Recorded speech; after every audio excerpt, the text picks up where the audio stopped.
आज की कहानी बहुत अच्छी है, सुनेंगे तो अच्छा लगेगा। दोस्तों, आज की हमारी कहानी है सोमवार की शिव महाराज की कहानी। एक नगर में बहुत धनवान साहूकार रहता था। उसके घर में धन की कमी नहीं थी, परंतु वह बहुत दुखी था क्योंकि उसको कोई पुत्र नहीं था। वह इसी चिंता में दिन रात दुखी रहता था। पुत्र की कामना के लिए वह प्रत्येक सोमवार शिव जी का व्रत और पूजन किया करता था तथा सायंकाल मंदिर जाकर शिव जी के सामने दीपक जलाया करता था। उसके इस भक्ति भाव को देखकर एक समय माता पार्वती ने शिव जी महाराज से कहा, हे नाथ, यह साहूकार आपका अनन्य भक्त है। सदैव आपका व्रत और पूजन बड़ी श्रद्धा से करता है। आपको इसकी मनोकामना पूर्ण करनी चाहिए। शिव जी ने कहा, हे पार्वती, यह संसार कर्म क्षेत्र है। जैसे किसान खेत में जैसा बीज बोता है वैसा ही फल काटता है, इसी तरह मनुष्य संसार में जैसा कर्म करते हैं वैसा ही फल भोगते हैं। माता पार्वती ने अत्यंत आग्रह से कहा, हे प्रभु, यह आपका अनन्य भक्त है और अगर इसको किसी प्रकार का दुख है तो उसे आपको अवश्य दूर करना चाहिए। आप तो सदैव अपने भक्तों पर दयालु होते हैं और उनके दुखों को दूर करते हैं। यदि आप ऐसा नहीं करेंगे तो मनुष्य आपका पूजन तथा व्रत क्यों करेंगे।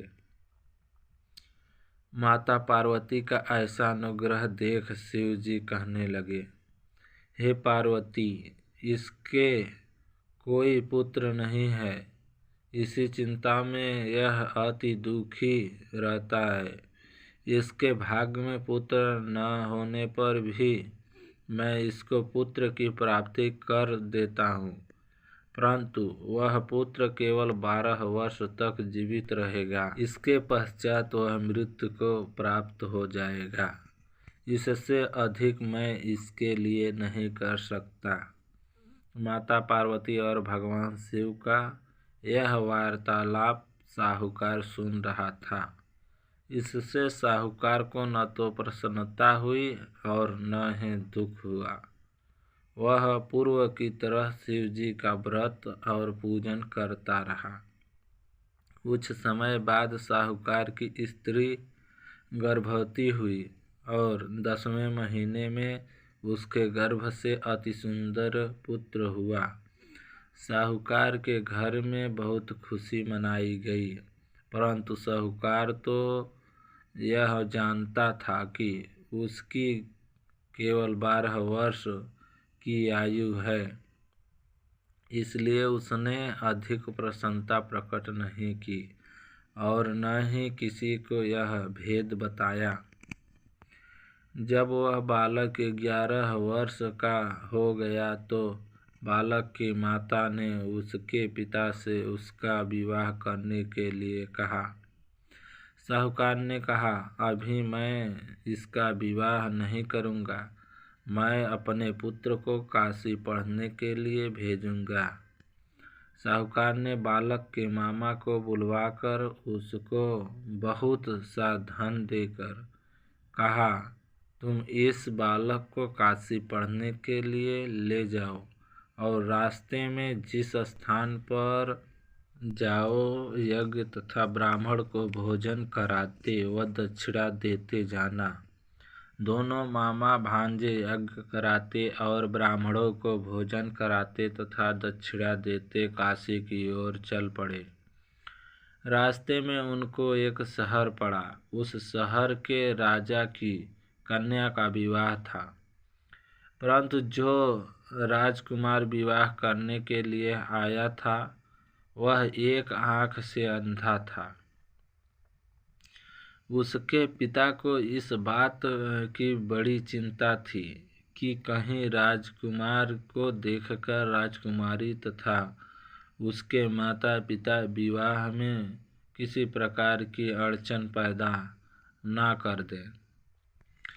जब उसने अति सुंदर सेठ के लड़के को देखा तो मन में विचार किया कि क्यों न द्वारचार के समय इस लड़के से वर का काम चलाया जाए। ऐसा मन में विचार कर राजकुमार के पिता ने उस लड़के और उसके मामा से बात की। वो राजी हो गए। फिर उस साहूकार के लड़के को वर के कपड़े पहनाकर तथा घोड़ी पर बैठाकर कन्या के द्वार पर ले गए। सभी कार्य प्रसन्नता से पूर्ण हो गए। राजकुमार के पिता ने सोचा कि यदि विवाह का कार्य भी उसी लड़के से करा लिया जाए तो क्या बुराई है। ऐसा विचार कर लड़के और उसके मामा से कहा, यदि आप फेरों और कन्यादान के काम को भी करा दें तो आपकी बड़ी कृपा होगी। मैं इसके बदले आपको बहुत सारा धन दूंगा। दोनों ने इसे सहर्ष स्वीकार कर लिया और विवाह का कार्य भी बहुत अच्छी तरह से संपन्न हो गया। सेठ का पुत्र जिस समय जाने लगा तो उसने राजकुमारी के चुनरी के पल्ले पर लिख दिया कि तेरा विवाह मेरे साथ हुआ, परंतु जिस राजकुमार के साथ तुम को भेजेंगे वह एक आँख से अंधा है। मैं काशी जी पढ़ने जा रहा हूँ। सेठ के लड़के के जाने के पश्चात राजकुमारी ने जब अपनी चुनरी पर ऐसा लिखा हुआ पाया तो उसने अंधे राजकुमार के साथ जाने से मना कर दिया। उसने अपने माता पिता को सारी बात बता दी और कहा कि यह मेरा पति नहीं है, मेरा विवाह इसके साथ नहीं हुआ है। जिसके साथ मेरा विवाह हुआ है वह तो काशी जी पढ़ने गया है। राजकुमारी के माता पिता ने अपनी कन्या को विदा नहीं किया और बारात वापस चली गई। उधर सेठ का लड़का और उसका मामा काशी पहुंच गए। वहां जाकर उन्होंने यज्ञ कराया और लड़के को पढ़ाना शुरू किया। जिस दिन लड़के की आयु 12 वर्ष की हुई उस दिन उन्होंने यज्ञ रचा रखा था। लड़के ने अपने मामा से कहा, मामा जी आज मेरी तबीयत कुछ ठीक नहीं है। मामा ने कहा, अंदर जाकर सो जाओ। लड़का अंदर जाकर सो गया और थोड़ी देर में उसके प्राण निकल गए। जब उसके मामा ने जाकर देखा कि उसका भांजा मृत पड़ा है तो उनको बड़ा दुख हुआ। उसने सोचा कि अगर मैं भी रोना पीटना मचा दूंगा तो यज्ञ का कार्य अधूरा रह जाएगा। अतः उसने जल्दी से यज्ञ का कार्य समाप्त कर ब्राह्मणों के जाने के बाद रोना पीटना शुरू कर दिया। संयोगवश उसी समय शिव पार्वती उधर से जा रहे थे। जब उन्होंने जोर जोर से रोने की आवाज़ सुनी तो पार्वती जी कहने लगी, हे नाथ, कोई दुखिया रो रहा है, इसके कष्ट को दूर कीजिए। जब शिव पार्वती वहां पहुँचे तो उन्होंने पाया कि वहां एक लड़का है जो आपके वरदान से उत्पन्न हुआ था। शिव जी ने कहा, हे पार्वती, इसकी आयु इतनी ही थी, वह यह भोग चुका है। पार्वती जी ने कहा, हे नाथ, इस बालक को और आयु दो, नहीं तो इसके माता पिता तड़प तड़प कर मर जाएंगे। माता पार्वती के बार बार आग्रह करने पर शिव जी ने उसको जीवन का वरदान दिया। शिव जी की कृपा से वह लड़का जीवित हो गया। शिव और पार्वती कैलाश पर्वत को चले गए।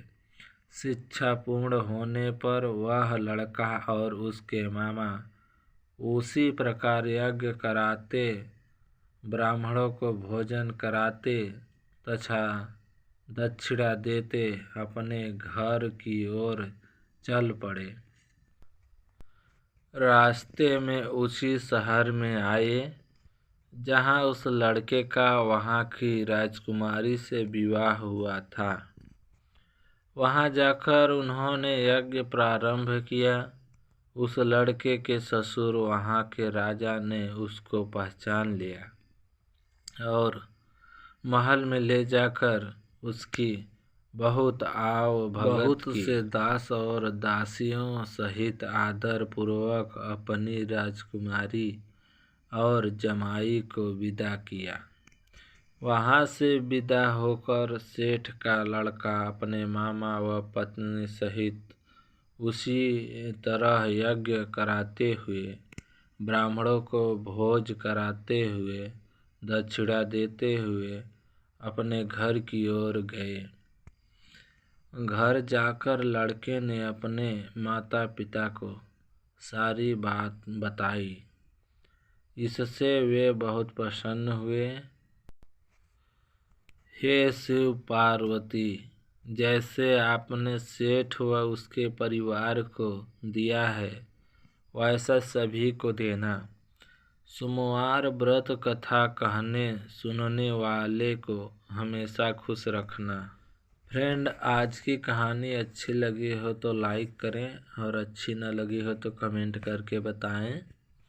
और ऐसी ही कहानियाँ डेली सुनने के लिए मेरे चैनल को सब्सक्राइब कर लें और बेल आइकन को ऑल पर सेट कर लें ताकि नोटिफिकेशन आपको सबसे पहले मिल सके।